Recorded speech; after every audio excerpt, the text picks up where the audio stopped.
Right, so welcome to Lockdown Live again. It's 2 o'clock in the afternoon here in the UK. So every day I'm going to do a Lockdown Live, and whether it's wildlife outside, painting inside, or some of the rehab animals that we work with, I'm going to be here at 2 every day for the next month.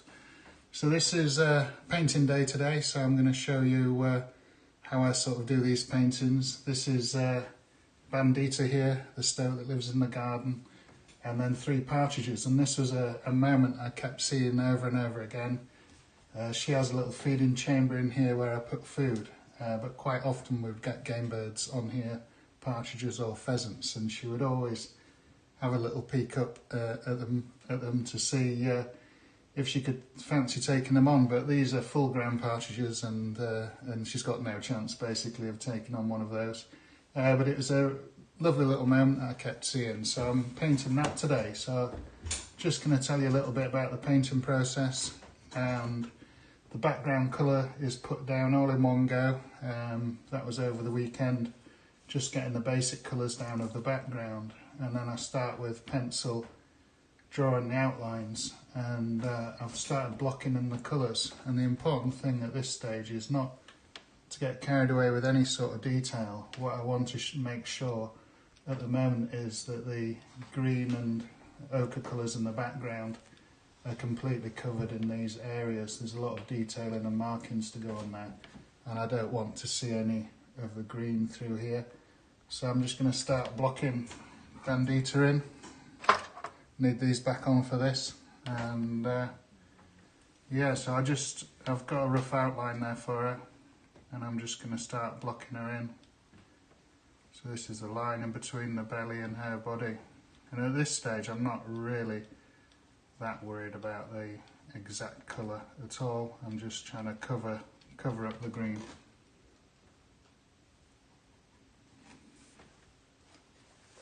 Quite often I'll use a really fine brush on the outline here to start off with, just to give myself an outline to work from. But I'm going straight in with a bigger brush today. Feeling brave.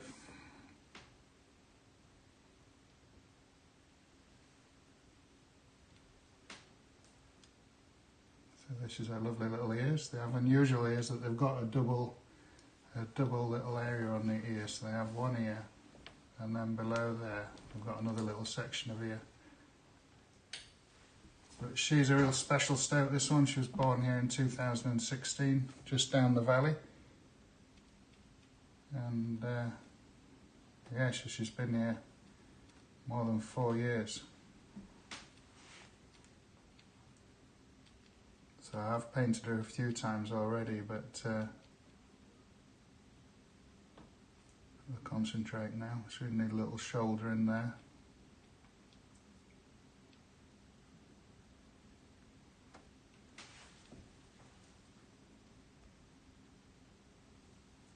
I always use a bigger brush as possible for the job. You can spend ever so long faffing about with little brushes like this, but I just want to get some paint on and block out those basic colours at the moment.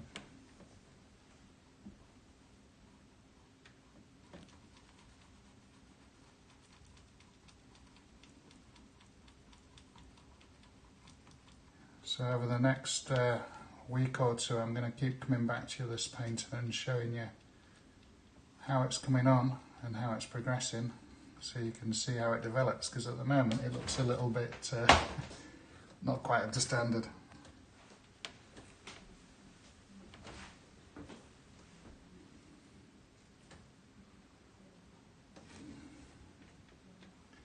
So there's a lot of tonal ranging to do after this, but the main thing now is just to get rid of her outline, and I'm just going to slide this across to here, because I've got another camera over here where I'm actually going to do a time lapse of this as well, so you can see the whole thing in progress. So I've got to drop it and then take it across to there.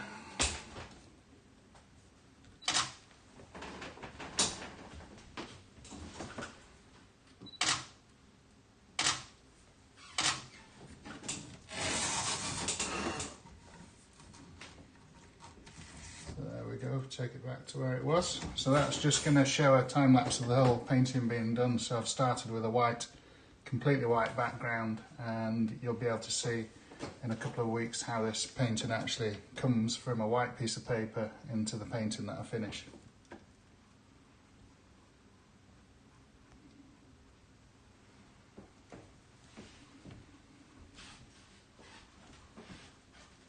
It's quite slow progress watching a painting being done, so the time lapse really sort of brings the whole process into life.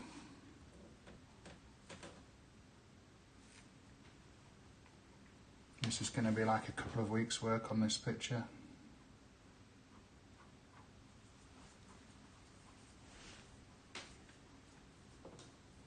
So I want to get her sort of stance. They're quite tricky things to paint, stoats, because it is really just like a sausage with a head and a tail, so I've got to try and get some shaping in here. I've got the shape of the shoulder, and then just the shape of her haunches there, rear, and then dipping away into her tail.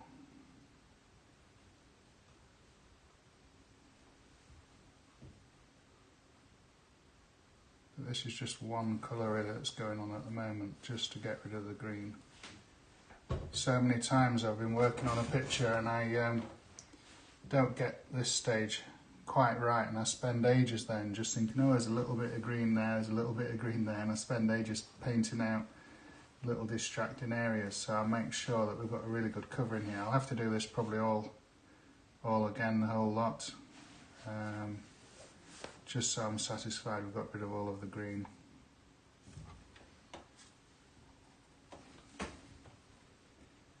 Is there any questions coming through? Well, Will's here filming. I think I've got a spider on my nose. A bit of wildlife. We've got one question coming through now. Mm-hmm. The first one is, do you paint freehand or is it based on reference images? Yes, I paint quite often using reference images. Some of it's freehand, like the background, but I made a composition of the basic composition. So this is one photograph and then several different photographs made into a composition there. So that's the sort of start of the process, and that can take several days, just getting that right, tweaking all of these partridges looking the same way, and then maybe tilting Bandita's head. So yeah, I use my own sort of photographs quite a bit as reference material, watching the videos, and important actually watching the wildlife and then understanding how they're built as well. The muscle tone and the structure is really important, so you could actually exaggerate that in some paintings sometimes. That's great. So the next question comes from Victoria B, and it is, how long does it take to do a whole painting? How long's a bit of string, basically. So some big paintings, you know, I can do sometimes in a lot less time than a very detailed painting. So this one, I'm hoping it'll be about 2 weeks' work, and that's sort of every day working on it. If I don't work every day on it, it'll be slightly longer. But that's kind of what I'm hoping for this painting. But it's all to do with the detail, it's not to do with the size. So if I'm using brushes this big compared to brushes that big, and putting the same amount of brush strokes in, I can do a big painting sometimes quicker than I can do a small painting. So the next question, we've got a couple of questions about the stoat Bandita who you're painting here. Yeah, little beauty. So, do all stoats turn ermine? Ermine, yeah. So no, all stoats don't turn white ermine for winter. So this is Bandita. So basically, in the further north you go in the world, you know, these are tremendously widespread animals. The stoat, they're called short-tailed weasel in the US and South America. But the stoat, you know, if you look at the map, it literally is a band around the world, and it's a huge area that these mammals cover. And the further north you are, the more that go white. But here in the UK, we're in the northern area of England.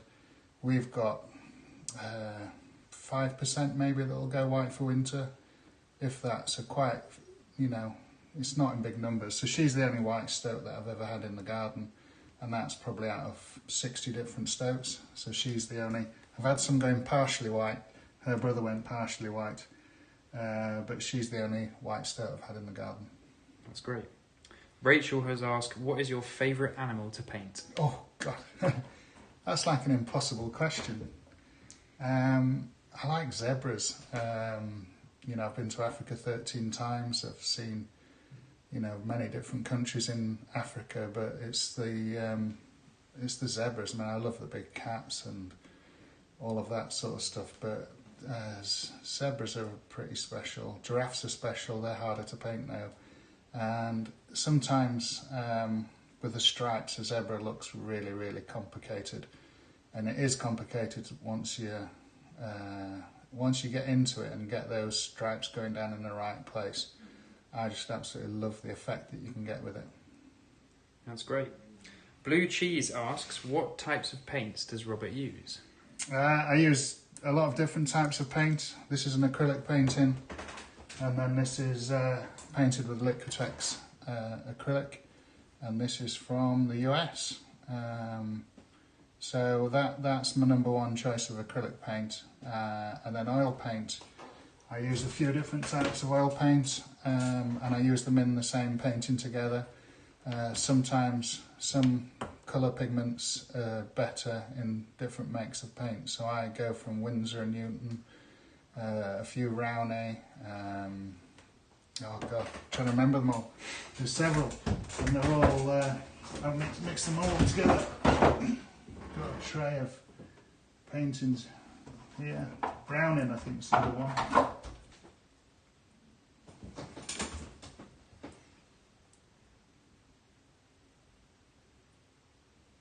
Yeah, I'll reply in the thing. I'm just trying to pick out some of the ones that I know. But Winsor and Newton's the main one I use. And then there's a whole tray of paints here. I'll have to show you a picture of those. I've got a big tray of acrylic paints and a huge tray of oil paints as well.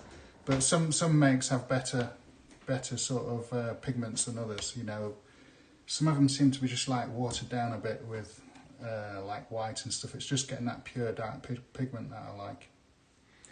That's really good. Chris asks, what was your first wildlife painting? Gosh, well, that's just about impossible. So I've been painting wildlife, drawing wildlife since I was a child, obviously, like a lot of people start. But when I started getting serious about my actual artwork when I was 13 years old, and then when I was 15, that's what I decided I wanted to do for a career. So there's been many paintings. I used to collect feathers and skulls and paint those, and then I started doing like the head of an animal, and then started moving up to the whole animal. But a lot of pen and ink work, pencil work to start off with, and then pencil crayons, and then proper colouring in with paints. So yeah. So we've got time for one more question. So Rigoberto asks, do you find inspiration from your garden or elsewhere in Yorkshire?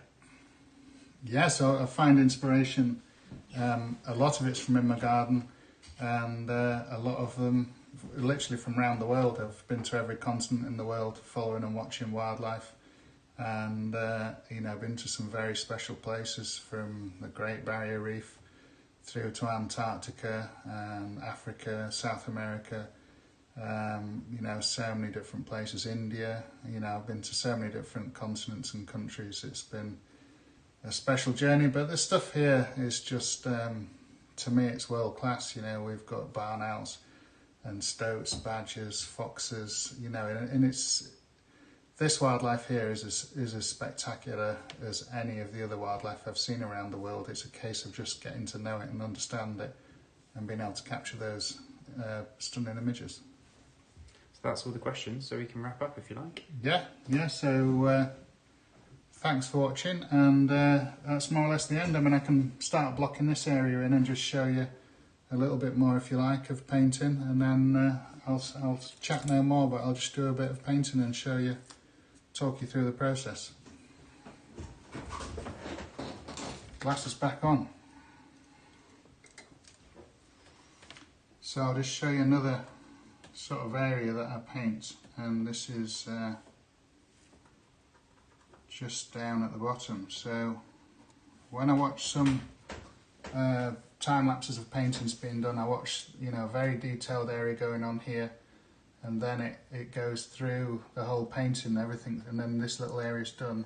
If I put paint on that brush, I want it to do as much work as possible, that paint. I've spent time here mixing it, and I've drawn out the dry stone wall here, but at this stage I'm not really worried about that. I'm literally just going to paint over the whole thing. But before I painted over this last night, I just went along and used a really hard pencil crane, and I pressed on really hard where my initial drawing is, just really hard. And what I'm doing here is I'm actually embossing this, embossing the card, so I can still see where my lines are, so I'm not going to lose my lines. So I'm pressing on hard, so I'm embossing it, which is causing a dint in the painting, and this shows me my outlines still, so I'm not losing my outlines. And sometimes I can even do it here, but all I'm going to do here is start getting rid of this green again. I'm not really that worried about the colour, as long as it's darker than the wall. And again, I've got to take it across here, and got a line up here. I've got to do that. Keep doing those photographs, otherwise if I do too much here, the time lapse won't work. And quite often when I'm painting, I'll actually not got a great example of this, but if I'm trying to do a line, say here, on Bandita's front, I'll actually just turn the painting up this way and I'll paint it this way, because my hand works better that way. So as soon as you start painting stuff where your hand's getting really awkward, I just literally flip the painting just so it suits your hand movements. So that's another little tip, but this is literally going to go on thick and fast. This, we're not worried, and when I'm painting this I'm trying to create a texture here as well.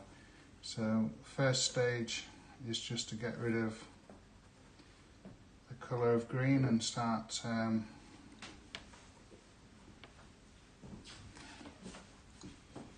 just getting rid of this green, and then the second stage will be texturing it. So say I'm going to get one of my worst old brushes here, you know, one like this but bigger, a jiggered brush, and then I go in like this and I start then stippling, because what I'm then going to do is create a texture of a stone. So I'm creating texture there, and then later on when all this is dried, so this is going to be painted darker than I want it, later on when this is dried I can then what we call dry brush that texture, and that texture will be picked out by a lighter colour, giving us a rustic looking stone. Cool, so I think that's a bit of an insight of you today. You've seen me out and about a lot on the channels, but you haven't seen me doing what actually is my day job, and so this is giving you a slight insight into how I paint. So thanks for joining me.